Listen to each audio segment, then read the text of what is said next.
You already know that feeling. That moment when someone says something that hits a nerve, and before you even realize what's happening, your walls go up. Your voice changes, your body goes rigid, and suddenly, what started as a simple conversation has turned into something that feels like a battlefield. And here's the thing that nobody talks about. That reaction you just had, that defensive wall that shot up in a split second, it is quietly destroying the relationship you care about most. I have spent years studying relationship psychology, working with thousands of couples and individuals who came to me completely convinced that their partner was the problem. And what I discovered again and again in case after case, almost without exception, was something that shocked even me at first.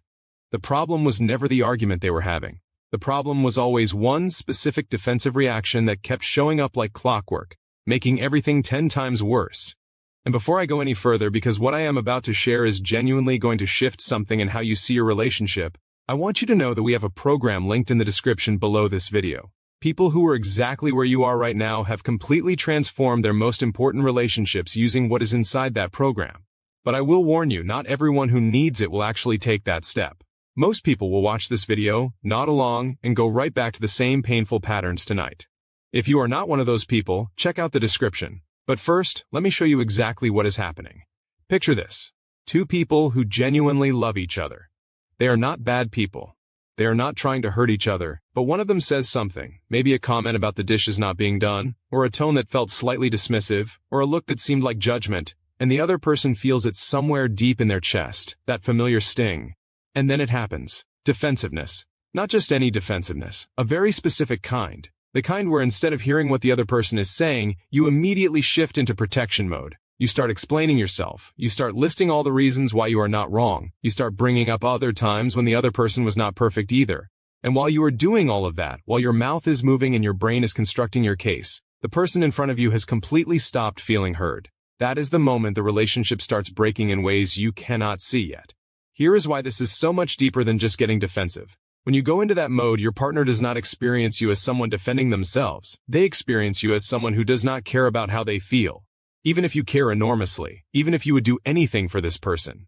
In that moment, the message they receive is that your need to be right is more important than their pain, and so they go quiet, or they escalate, or they shut down, or they start building their own walls. And you watch the distance between you grow, and you cannot figure out why, because you were just defending yourself, you were just trying to be understood. I know how exhausting that is. I know how lonely it feels to be in a relationship where every conversation feels like it has the potential to explode, where you start choosing your words so carefully around the person you love that you feel like you are walking on eggshells in your own home, where you go to bed at night wondering if you two are even compatible anymore, even though there was a time when being with this person felt effortless. That confusion, that loneliness in the presence of someone who is supposed to be your person, that is one of the most painful experiences a human being can have. And research backs this up. Studies on relationship distress consistently show that couples who fall into patterns of defensiveness are significantly more likely to report emotional disconnection, reduced intimacy, and long-term relationship dissatisfaction. One research team tracked couples over a period of several years and found that defensiveness was one of the 4 most reliable predictors of relationship breakdown. Not occasional arguments, not differences in personality, defensiveness, that one single reaction. But here is where it gets even more fascinating and more painful at the same time. Most people who get defensive have no idea they are doing it in the moment. They genuinely believe they are being reasonable. They genuinely believe they are just trying to explain their side. They walk away from those conversations feeling like they were the calm one, the logical one, the one who is just stating facts. Meanwhile, their partner is sitting across the room feeling completely invisible. That gap between what you think you are doing and what your partner is actually experiencing, that gap is where relationships go to die. And I say that not to be dramatic, but because I have watched it happen in real time. Sitting across from couples who loved each other deeply, but had no idea that this invisible pattern had been slowly eroding everything they built together. Now here is the part that will change how you see everything. Defensiveness is not a character flaw. It is not evidence that you are a bad partner. It is a nervous system response. When you feel criticized or blamed or misunderstood, your brain registers that as a threat, and it fires off the same survival instinct that kept your ancestors alive when they were being chased by predators. Your whole system floods with stress hormones, your logical thinking shuts down, and you go into fight mode, except instead of fighting a physical threat, you are fighting the person you love. Which means that getting defensive is not something you can just decide to stop doing through willpower alone, because it is happening in the part of your brain that does not respond to logical instructions. You cannot just tell yourself to stop being defensive any more than you can tell yourself to stop flinching when something flies at your face. But you absolutely can train yourself to recognize the moment before the defensiveness takes over. You can build new neural pathways. You can learn to create just enough space between the trigger and the reaction to choose something different. And when you learn to do that consistently, the transformation in your relationship is not subtle. It is staggering. I have watched people go from weekly screaming matches to genuine, calm, connected conversations in a matter of weeks. Not because the problems went away, not because their partner suddenly became perfect, but because one person learned how to interrupt that defensive spiral before it swallowed the whole conversation.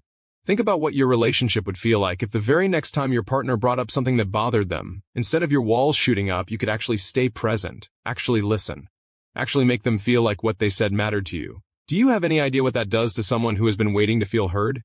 It is like oxygen. It is like coming home. And here is the practical piece that most people miss entirely. When you stop defending and start genuinely listening, something almost paradoxical happens.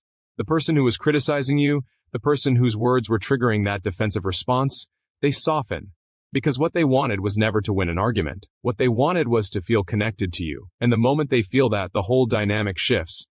This is the work that people who have extraordinary relationships do that nobody talks about. It is not about grand romantic gestures. It is not about the vacations or the date nights, although those things are wonderful. It is about what happens in those charged, uncomfortable moments when things get hard. That is where real intimacy is either built or destroyed. The couples I have worked with who have genuinely transformed their relationships did not do it by accident. They did not stumble into it. They had to consciously learn a completely different set of skills, practice them when the stakes were low, and then trust those skills enough to use them when things got heated. And here is what that actually looks like in practice. Instead of immediately countering what your partner says, you pause, even for just 2 seconds. You let what they said actually land instead of instantly formulating your response.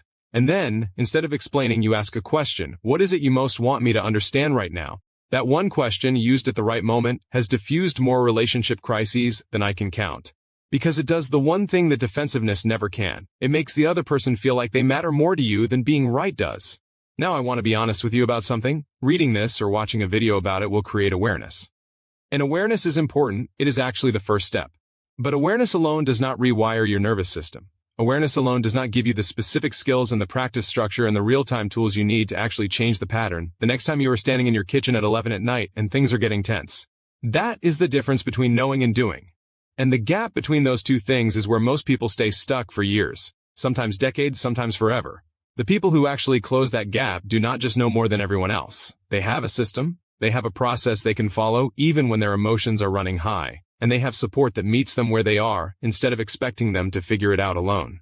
If something in what you have heard today resonates with you, if you recognize yourself in any of what we have explored, the program linked in the description below is where to look next. Not tomorrow, not after the next argument. Right now, while this is fresh, while you can still feel the recognition in your chest of exactly what we talked about. The people who take action when inside is alive are the ones whose relationships actually change. The ones who wait tend to stay exactly where they are, watching the same patterns play out, feeling that same loneliness, wondering if it will ever be different. You already know what the pattern costs you. You feel it every single time it happens. The only question left is whether today is the day you decide that is enough.